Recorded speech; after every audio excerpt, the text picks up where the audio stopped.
it's just basketball. At the end of the day, it's just basketball. Like and subscribe on the way in the door, my people. I hope you all are having a truly fantastic day today.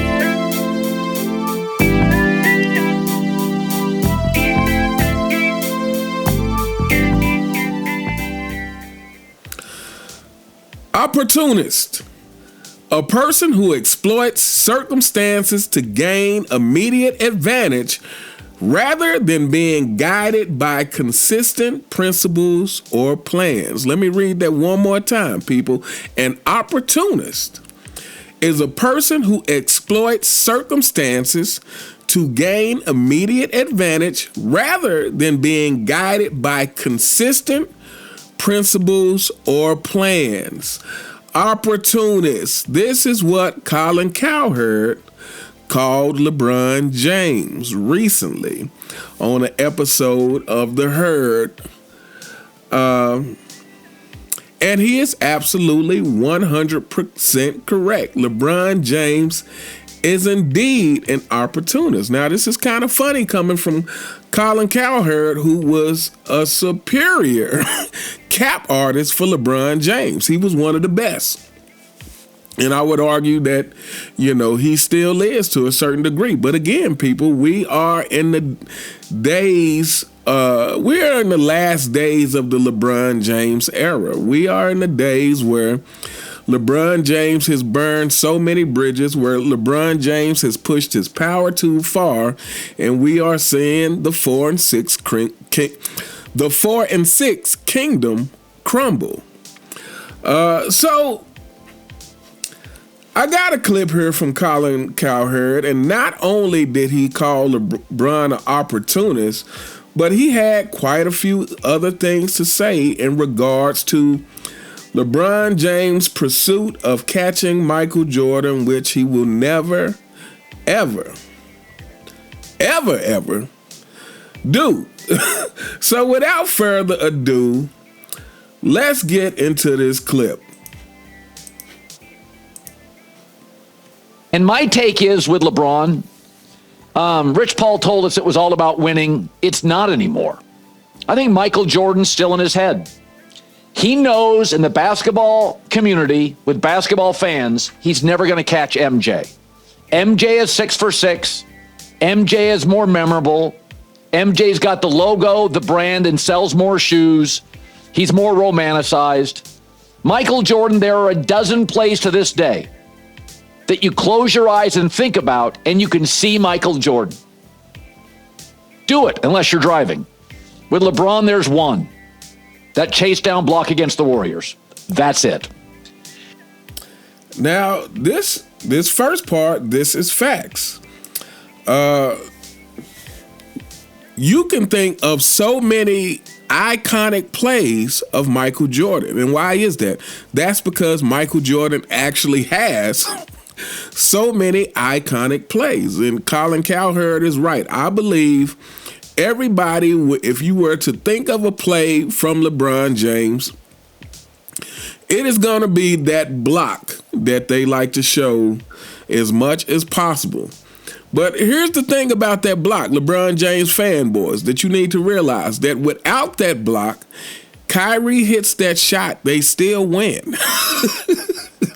Without that block, if Kyrie hits that shot, they still win the game.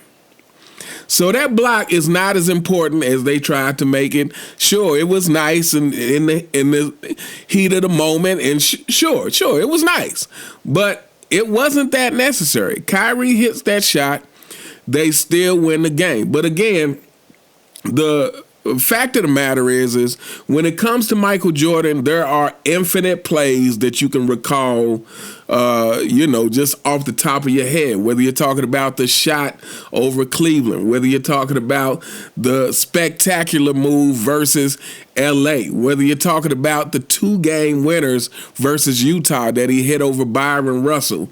And then from there, it's just countless things that you can think of with Michael Jordan that's just, whether it's free throw line dunks or it's just endless with Michael Jordan. the spectacular things that he's done that people can recall. And that is because he actually did them. LeBron James doesn't have that because LeBron James, most of the time, you cannot count on him. Number one, you can't count on him like that. But number two, the thing that Kwame Brown mentioned, that Kwame Brown got a lot of flack for, but everybody knows this. Kwame Brown wasn't saying nothing that basketball fans didn't know already, and that is LeBron James doesn't have go-to moves. He doesn't have an infinite amount of moves to get off a shot, a quality shot. And then on top of that, he can't hit free throws anyway. So that's another limitation. But anyway, let's continue.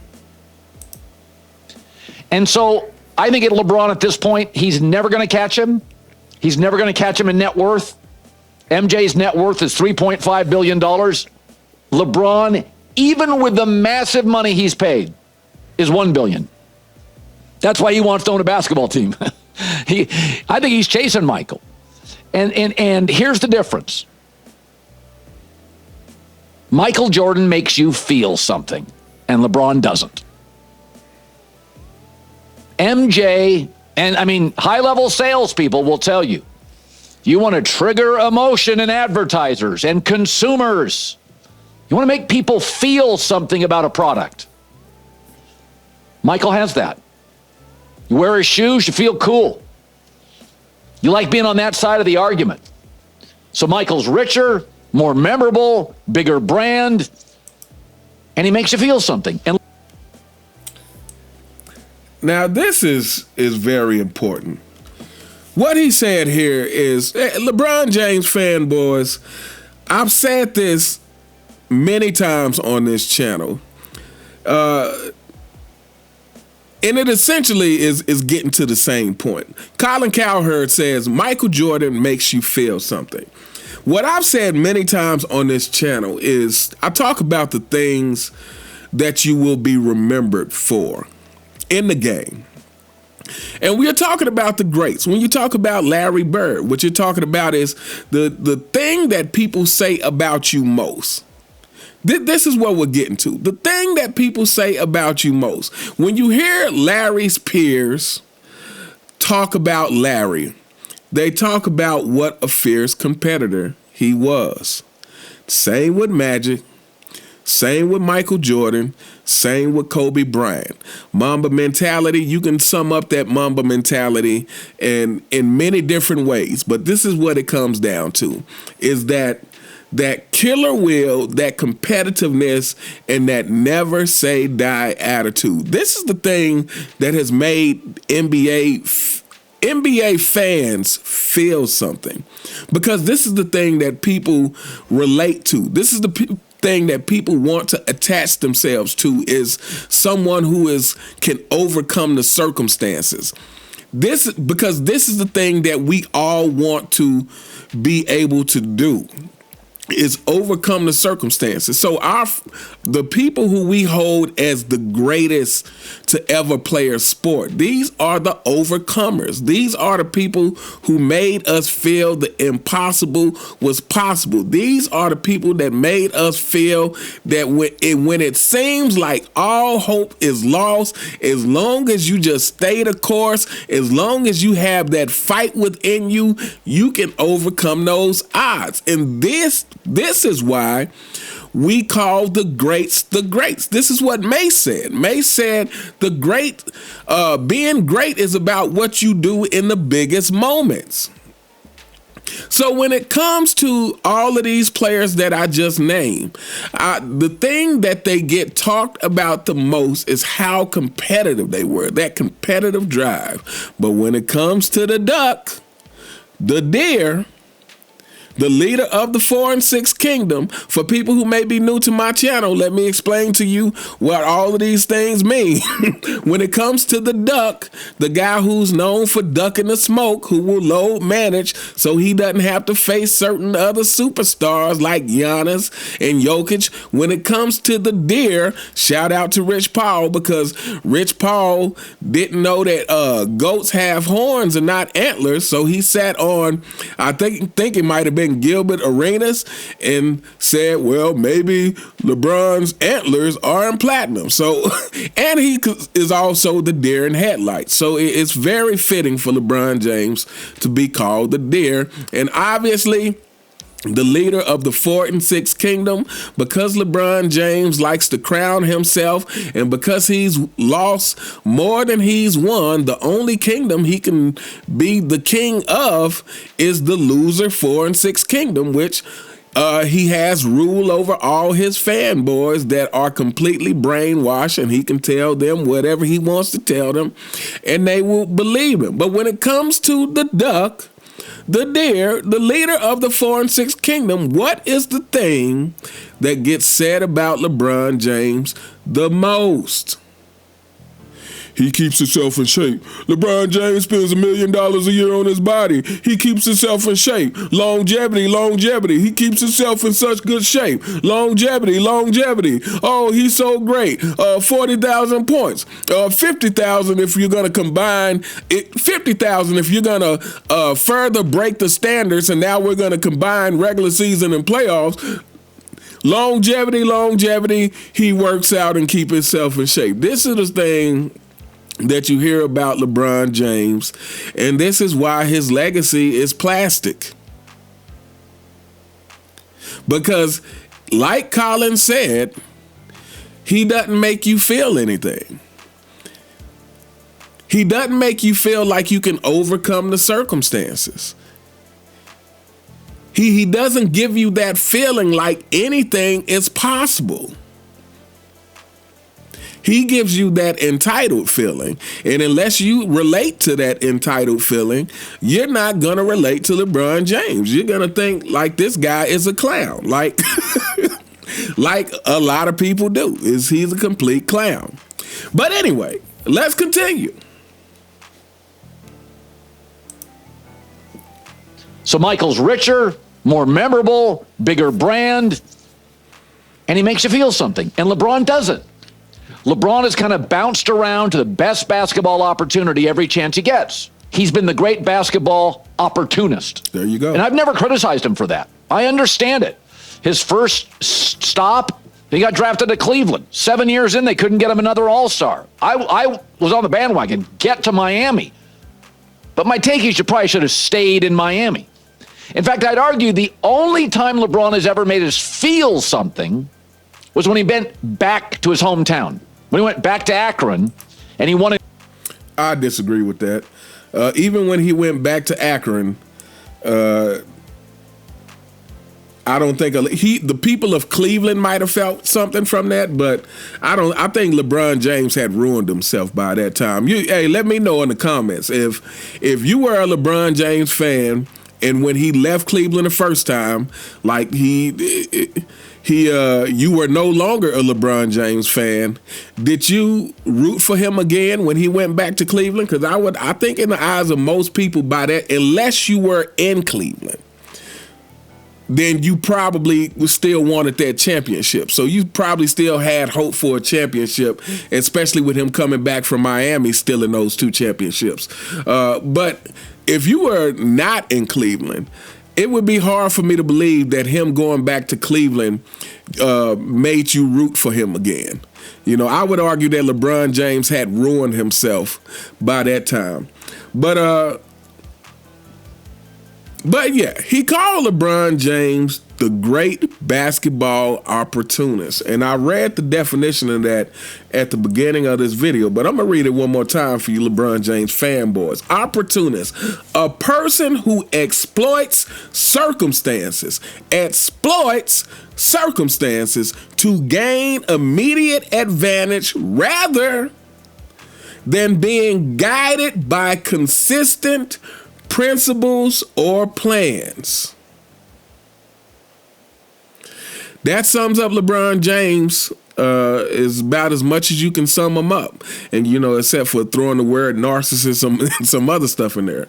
But, yes, that is LeBron James. I've called LeBron James a gold digger because guess what? A gold digger is also an opportunist. LeBron James has exploited circumstances in the NBA in every single possible way that you could think to exploit the circumstances. LeBron James and his supers teams. LeBron James and his flopping. The way LeBron James manages his contracts is a way so that he can manipulate teams into trying to do into acquiescing into every little demand that he has. This is why he signs these 1-year contracts, so he's always on the table to leave if they're not doing what he wants to do. This is the great NBA opportunist, is the perfect name for LeBron James.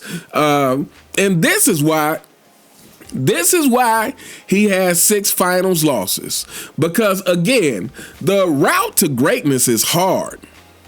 It's not easy. The route to greatness, you can't just throw together some super teams and think that you're going to find yourself in the category of the greats. And that is going to last. Because, yes, LeBron James has been mentioned with the greats, but you see what's happening. Like, it's crumbling now. Why? Because his legacy is built out of plastic. It's built out of matchsticks. It's not built on anything solid. And the only way to build it on something solid is you have to build it. You have to build something, and building something requires sticking it out. It requires doing the hard thing. It requires taking the hard risk. Is it risky spending your whole career with one team? Yes, that is a risk, but that is what separates the real greats from the fakes. Because that really shows how bad you want it. That shows how bad you will be self-accountable to figure it out. That shows how much you are willing to scrutinize yourself to see what are you not doing to get that result that you want. If you think that you have all the skills, then okay, it's time to take a look at your leadership. How are you leading the troops? But sticking it out with one team, yes, it is hard. It is a big risk, but it will also bring the greatest reward for those who stick it out. And this is why LeBron James, despite the whining and complaining and the spending the money with Unclutched Sports to try to brainwash people and bully people, this is why LeBron James will never, ever be respected like he wants. And that is that is a shame to play 22 years and begging for respect. That is, hey, let me tell you, let me let you in on the secret. LeBron James and LeBron James fanboys, if you haven't been able to garner respect in 22 years, it is never gonna happen. I can assure you that. This is one thing I can guarantee you. Fanboys, if you don't hear anything else I've ever said in all the videos I've done, this is one thing I can assure you, just like I assured you that LeBron James' legacy will start to crumble as he gets close to retirement. I told you guys this at least a year and a half ago. If it's another thing that I can assure you, though, it's bad news, it's not good news, is that LeBron James will never have the respect that he wants or that you want for him. And because you guys are LeBron James fanboys, I feel like it's safe to say that you guys won't ever be respected either. But anyway, let's continue. But my take is you probably should have stayed in Miami. In fact, I'd argue the only time LeBron has ever made us feel something was when he went back to his hometown, when he went back to Akron and he won in Cleveland. Remember that letter, I'm going back home, made you feel something. No, it didn't. Then he won in Cleveland, made you feel something. No, it didn't. But he's sort of been the great basketball opportunist. And he's got more points and more assists, and he's been to more finals, but he's never made us feel anything. I said this the other day. Tiger Woods made you feel something. Scotty Scheffler's just great. That's the difference. Arnold Palmer was more beloved than Jack Nicklaus. People loved Arnie. Why? Made you feel a certain way. Works in politics, works in sports. Michael Jordan still sells more shoes than LeBron. Just to give you the influence of Michael Jordan, he got Derek Jeter in his prime to wear his logo. Football jerseys all over this country. The Jordan logo. And I look at this, LeBron not taking, for one time in his career, giving up money, mid-level exception, to play with Cooper Flagg, Anthony Davis, Kyrie Irving, Derek Lively, better coach. No, I'm not going to do it. In 2016, LeBron said it, quote, "My motivation is the ghost I'm chasing." He played in Chicago. Even with this, I think Michael's still in his head. Michael Jordan is definitely still in LeBron James' head. All right, fanboys, let's get serious for a moment.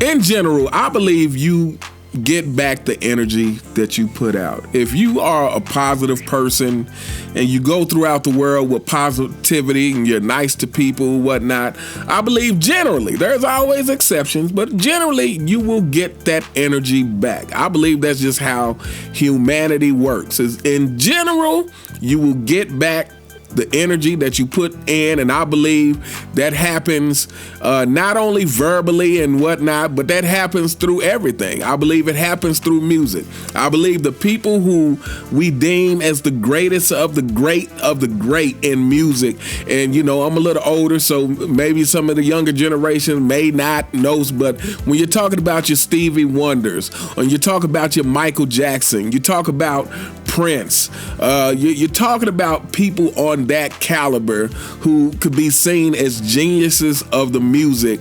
I think part of that is they made you feel something, but they made you feel what they feel, because they were that passionate about music. There was no doubt when you heard Michael Jackson, when you heard Prince, when you heard Stevie Wonder, if you heard Ray Charles, there is no doubt that you could tell by how they sang, how they performed, that they absolutely were in love with music. And I would argue it is the exact same thing for basketball, my people. When you watch Larry Bird and Magic Johnson and Michael Jordan and Kobe Bryant play, the reason they were able to make you feel something is because they were able to make you feel what they felt, and that is they absolutely loved and respect the game of basketball, and that came through the way that they went about the game of basketball. And because they felt that way about the game of basketball, it made the fans feel that way about the game of basketball. And the reason LeBron James is not respected is because he doesn't respect the game of basketball. He doesn't love the game of basketball. This is why LeBron James doesn't make the fans feel anything. Because he is indeed an opportunist. He is someone who exploits the situation to try to get what he wants, rather than respect the game, not cheat the game, do things the hard way, treat the game like he actually loves the game, which means he would have done things a different way if he actually loved the game of basketball. But LeBron James does not love the game of basketball. LeBron James loves what basketball can do for him, aka just like a gold digger, just like an opportunist. This is what a gold digger does. They don't love anybody. They love what the person can do for them. And as soon as that person can't do something for them, they switch up. Just like LeBron James going from Cleveland to Miami, back to Cleveland, and then to LA. When you can't do something for him, he he will get rid of you. Just like he tried to do to Kyrie, and eventually Kyrie went ahead and left on his own. But LeBron James has these teams trade away their future. He tries to have coaches fired, and all this is because LeBron James is indeed an opportunist. And what happens to an opportunist? Once people recognize that about you, they will start distancing themselves from you. They will look at you a certain way. And believe me when I tell you, LeBron James fanboys, opportunists generally do not get respected once they get found out. There are some opportunists who just haven't been exposed yet. People might not understand that they're opportunists, but once people catch on and see that, oh, hold up, man, this guy's, he has no morals. He has no integrity. Let me read the definite opportunist one more time for you fanboys so you can understand what I'm talking about. Opportunist, a person who exploits circumstances to gain immediate advantage rather than being guided by consistent principles or plans. LeBron James has no consistent principles or plans. And if you listen to this channel, you know the thing that I say about LeBron James is that he is the most inconsistent superstar that we have ever seen in the NBA. Everything about him is inconsistent. He, number one, we can talk about his shot, first of all. Number two, the effort that he puts in. Number three, the way that he goes about it, again, switching up teams. This is an inconsistency. He doesn't stick with anything. So Colin Cowherd was 100% right on the money. And again, this is another former LeBron James cap artist who is now switching up the tune a little bit now that LeBron James gets near the end of his career. Now that LeBron James has pushed everyone too far, like I said he was doing. I said this year was going to be it was going to be entertaining, people. Once we knew JJ Redick and Bronny James was coming to the Lakers, we knew this year was a point of no return. This year, the NBA hit a new low, but so did LeBron James, because this year, people looked at LeBron James like, hey, hold up, man. You are really... You are really pushing people to the edge who support you and cap for you, because you're making it really hard for them to continue to cap for you. Again, if you want people to do what you say, this is what happens with all people, not all, but with people with power, with no integrity, who are entitled and who are chasing fame and clout instead of something of substance, just like P. Diddy. This is what happens to these people, is they push people too far because they are not guided by anything morally sound. And LeBron James is not guided by anything morally sound. Again, LeBron James has cheated the game in a way that hopefully we never see again. And the people who follow in LeBron James' footsteps, like Ben Simmons, like Kevin Durant and people like that, hopefully once we get them out of the league, maybe it'll be better days ahead. But anyway, we gonna hold up here, people. Let me know what you think in the comments. What do you think about what Colin Cowherd, again, former LeBron James cap artist, and I would argue, I'm sure he's still going to be doing quite a bit of capping for LeBron. But again, I don't think he would have said this 6 months ago, 3 months ago. And this is just another thing, another sign that the LeBron James era is over. The Lakers are pushing him out, and so is everybody else. LeBron James fanboys, we hope your day is going terrible. I really do. I hope your day is going terrible. I hope this video made it worse. And but anyway, let me know what you guys think in the comments. You all have a truly fantastic day, and I'll see you next time. All right.